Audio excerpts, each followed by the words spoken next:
earth, of all these creatures, we're the ones endowed with the power to choose. We have this power of choice. So first, like these two here have, Joshua and John, we got to first choose true love. And then we must choose to let love come into our lives and to receive love and accept it in return. You see, love can't work if it's only traveling on a one-way street. You know that. We talked about that before. You see, love requires that we give and we receive.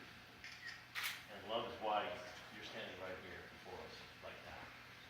In fact, love can bend the willows like the willow and weather in the storm.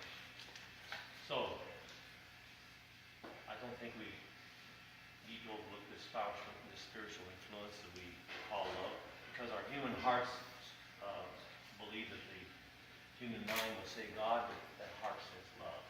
It's all about love. So, to the heart, God is known as ultimate, complete, perfect love. So I'm going to ask you guys this. If you're ready, if you, with these heart words that we're going to speak, if you're ready in this confirmation that I call our heart commitment ceremony, standing here before everyone, family and friends, we'll make this a sacred and we'll make it a holy way of going through this portal, I like to call it, holy matrimony. And here you're going to have full agreement to share love in all the ways that life's going to call on you to do so. So, are you ready? Okay. So let us begin by just stand facing each other. Just turn and stand facing each other. Don't hold hands. Let's have someone take this bouquet. Beautiful bouquet. This young lady right here. That'd be wonderful. And take a deep breath, both of you. Okay? Everybody here take a deep breath, because we're going to feel this. All right. Now, Don, I'm going to ask you to place your left hand on your heart.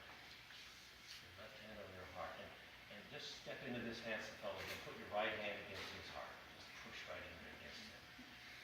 And Joshua, if you'll take both of your hands and place them over her hand on your heart. And you all want to ask her these words of agreement. These are for you, Joshua. Will you agree to love this woman whose hand you hold to your heart?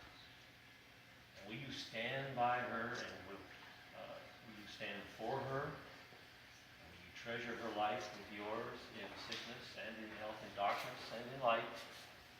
To be the guardian of her heart and remain faithful to her as her lawful wedded husband. If this is true for you, please say, I will. I will. I will. Thank you. Now, Don, I'm going to ask you, do you agree to accept Joshua, his promises of love, and do you allow him to be the guardian of your heart? And do you receive him as your lawful wedded husband? If this is true for you, just say, I do. I do. I believe. Now, let me ask you another question. Step over here and ask you this. Do you agree to love this man whose heart you hold? Feel beating in your hand? And will you stand by him and for him and in health, and in darkness, and light, to be the guardian of his heart and remain faithful to him as his lawful wedded wife? If this is true for you, just simply say, I will. We believe it, don't we? Yes. Josh, I'll ask you, do you agree to accept Dawn's promises of love? Do you allow her to be the guardian of your heart? And do you receive her to be your lawful wedded husband, your lawful wedded wife? If this is true for you, please say, I do. I do. Okay. Well, I've heard it said that wedding rings are a very important part of the ceremony, and I have some here. Just stop holding each other's hands. But what would be nice is if you would turn and give each other a nice big hug. No kissing, just a hug. That's sweet. Thank you. All right, let's talk about the ring ceremony here. I have here in my hand 2 rings, and you just leave that alone. Doesn't matter. No bothers at all. And I've been told that these rings complete the journey of love as a perfect circle. It gives and receives love. And Joshua, these rings have great symbolism.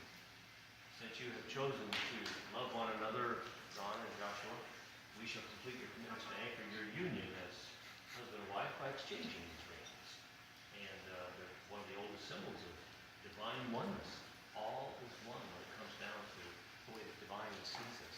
We belong to this great family, the one family of man. So this is the never-ending love.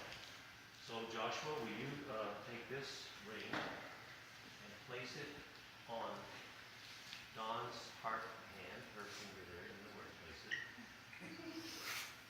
And in doing so, will you pledge to her patience and unselfishness, and tolerance, and forgiveness, and understanding, and above all, give her that loving kindness that a woman needs, cherishing her as your wife.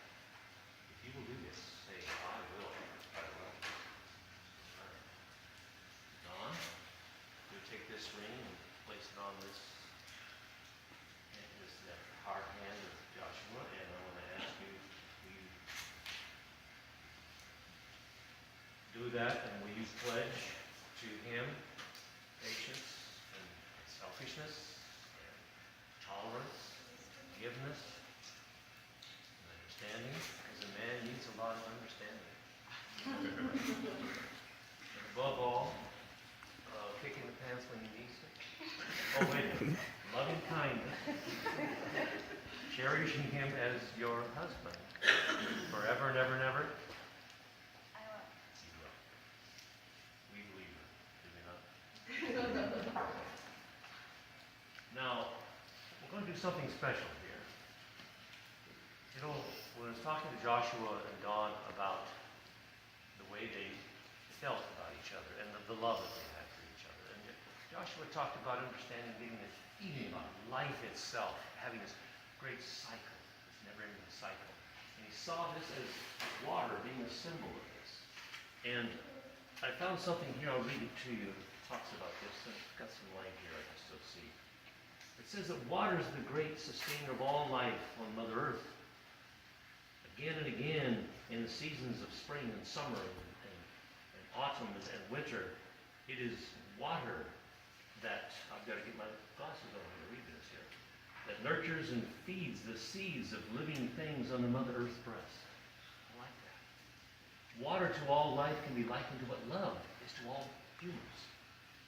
All kingdoms of the earth, the mineral kingdom, the plant kingdom, the animal kingdom, cannot live without water. And